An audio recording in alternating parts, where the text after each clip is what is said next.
Hello, this is HD Chambers with Alief ISD. I'm the Superintendent of Schools, and I hope I find you today doing well, staying safe, and staying cool. It's been hot. But anyway, I just wanted to welcome everyone to my weekly message, and hopefully you find this helpful and useful.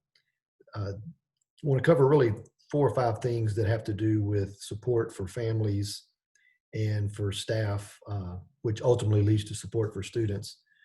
As we now enter into our 7th day of school today. Today's Friday, August the 14th, sorry, August 14th. So we are in day 7 of Alief Learns at Home.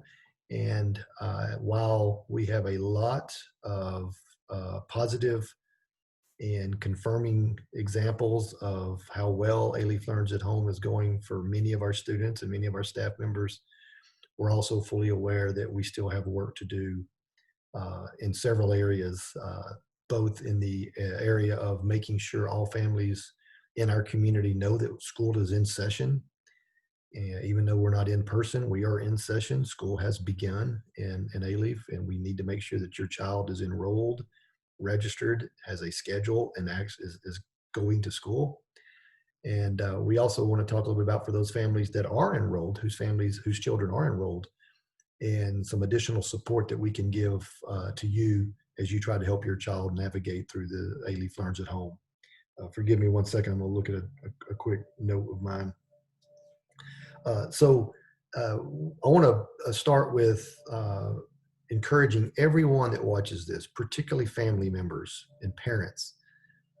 If you have neighbors, if you have friends, if you know of people that live in your community, your neighborhood, perhaps in an apartment complex that where your home is, would you please make sure that all family members with school-age children are aware that Alief ISD is in school, and encourage them to register or to enroll their child so that they don't miss another single day of a quality education. This includes 4-year-olds, our pre-K children.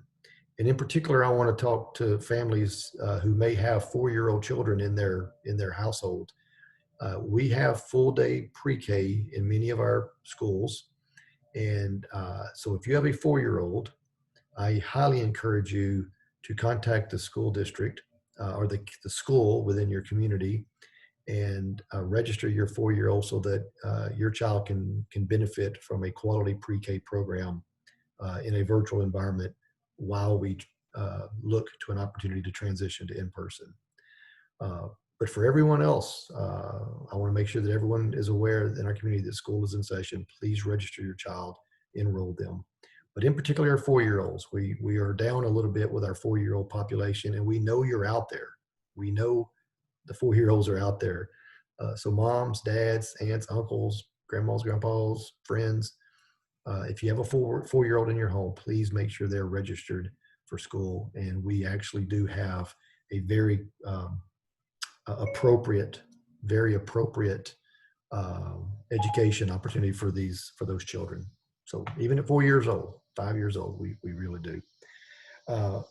For those families that are continuing to navigate and trying to help their children navigate through Alief Learns at Home, whether they're 4 and 5 years old, excuse me, or whether they're in middle school or high school, I strongly encourage you to go to our website, www.aliefisd.net, and on the home page, the very home page, there's a link that says, excuse me while I read it for sure, to give it to you in exact words. It's called Alief Family Support Virtual Help Sessions. Alief Family Support Virtual Help Sessions. If you click on this link, it is going to direct you to opportunities for you as a family member to participate in help sessions that Alief ISD has created specifically for families. This is in multiple languages.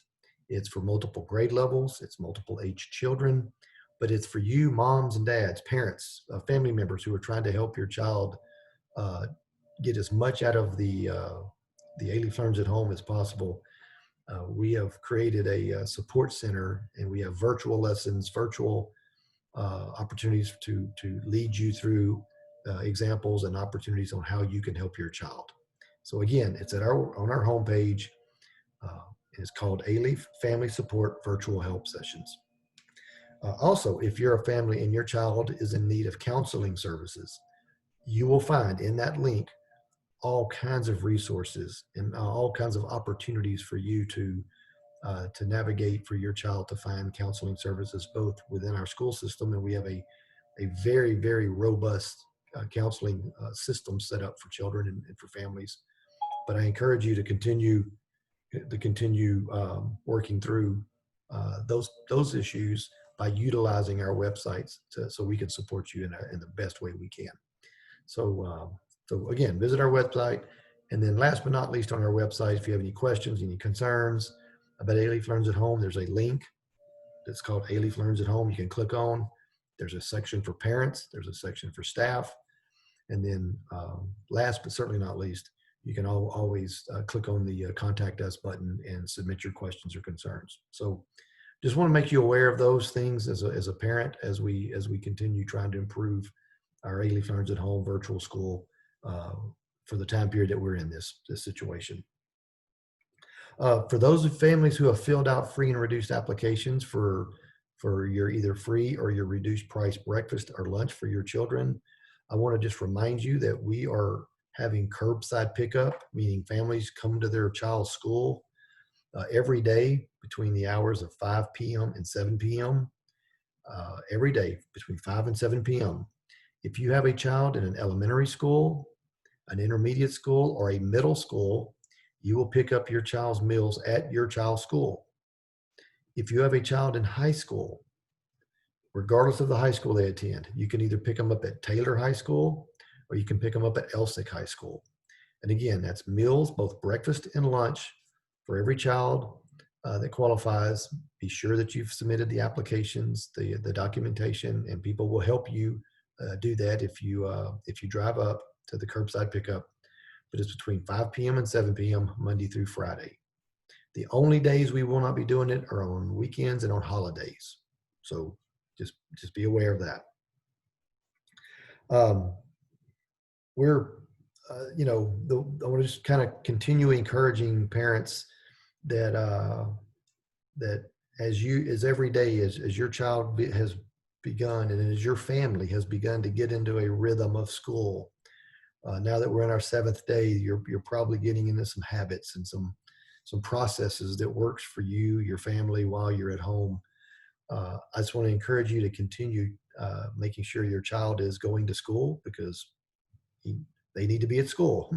It's just at schools in front of a computer right now. But continue making sure they're there. Continue checking in on them. You don't have to sit in front of the screen with them the entire time they're in a classroom or doing an activity. But I do ask that you serve as kind of a monitor and make sure your child's paying attention and that they're engaged. And I keep talking about this word engagement or the two words, participation and engagement. And I'm going to continue talking about those because I want to be really clear to families and to staff members and to teachers that yes, we want students who are participating in their Zoom classroom or participating with the work being assigned by the teachers.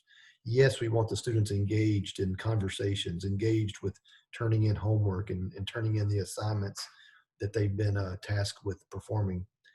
But at the end of that process, all of us, me, parents, teachers, students, all of us need to make sure that students are actually demonstrating that they have understood and mastered the content that's being taught.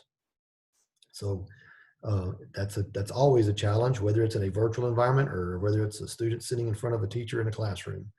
It's always a challenge to ensure that every child is progressing and learning, and that we're not allowing this environment, this virtual environment, to create learning gaps that are larger than perhaps they already are. So please, parents, help us serve as monitors, but also help us support your child so that they're actually learning the information that we're providing them, regardless of their grade level, regardless of the content or the course they're taking. And I guess the last thing for teachers, I just want to continually express my appreciation for your professional attitude, your professional approach to teaching in this environment.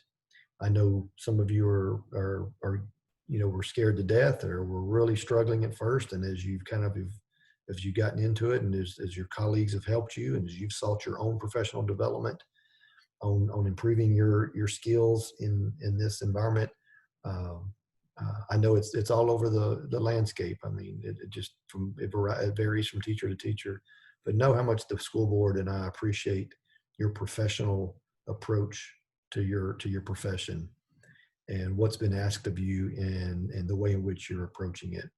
And so I'm talking to every teacher, every single teacher. Continue doing that. Continue improving. If you struggle, if you're continuing to struggle, if you're having problems, please ask. Please ask your principal. Please ask your colleagues. Please ask your tech support specialist. Please.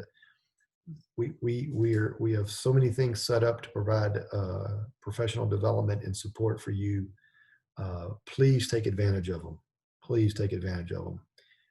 I know I'm asking, but there's also a level of expectation there too, that you do that it's incumbent upon all of us. Last week, if you recall, I kind of challenged students, and I told students it's your responsibility as a student. It is your responsibility to take care of the assignments, the work, to demonstrate that you've mastered content, as I mentioned earlier. That is your responsibility to do that. Same way with teachers. It is our responsibility as educators, yours as a professional teacher, professional educator, to do whatever it takes to maximize your ability to educate the children in which you're responsible for. So I just want to express my sincere gratitude and appreciation for every one of you that have done that and continue to do that, and will continue to do that as we move forward. It is it's inspiring. It is. I know I used that word before, but it truly is. I've seen pictures and videos of teachers creating classrooms, virtual classrooms that looks like a classroom. And I've seen videos and pictures of parents who have created environments in their home for their child, and it is just phenomenal. I mean, those parents that have done that have created this learning environment that makes it easier for your child to pay attention and to engage and participate with their teachers online. Words can't express how appreciative the board and I are for how you're approaching this. Our goal is for every single one of us, including me, every single one of us, to have the same singular laser-like approach to this, so that our children do not miss out on anything. So with that, I'll wrap it up by saying I'm going to continue doing these weekly updates. I'm going to continue providing these videos. Many of you, I've had a lot of people ask about the Impact Ed podcast series that I was doing up until COVID hit at the beginning of March, and what's really occurred is that these videos have kind of taken the place of that weekly podcast, with more timely information and more timely topics related to last spring, and then obviously related to the beginning of the school year. We are in the process. The public relations team under the leadership of Ms. Kim Smith. They are in the process of arranging for us to transfer our Impact Ed podcast to a weekly video, so that instead of just listening through the audio to Impact Ed, we will create a video component of Impact Ed as well, where I have guests and people that we talk to about topics that I hope you find interesting or I hope you find relevant. And so over the upcoming weeks, we're going to be launching Impact Ed, but it will still be Impact Ed, and it will still include weekly updates on relevant, timely topics.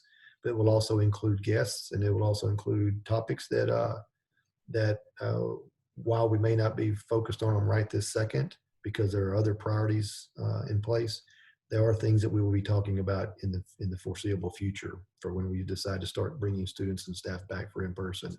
What does it look like once we get to a point where there's a vaccine, and all the things that go along with what people are always thinking about right now. So we'll talk about some guidance that the Harris County Department of Health put out earlier this week. Many of you may have seen that. We are aware of it, and we have it in our possession. and we will continue. We will review it and utilize it when appropriate and where appropriate. So it's things like that that I want to continue talking about and having this dialogue with you, albeit one way, right, through this medium, but also including other experts, not only in our district but across the community, across the state of Texas. So look for that in the upcoming weeks as we move forward. With that, I will just tell you thank you for everything to every single one of you, and we will continue improving. And as we all know, let's don't let this health crisis become an education crisis. We need to work hard to prevent that from happening. So thank you very much. God bless every one of you guys. Have a great weekend. Stay safe, and I'll talk to you next week.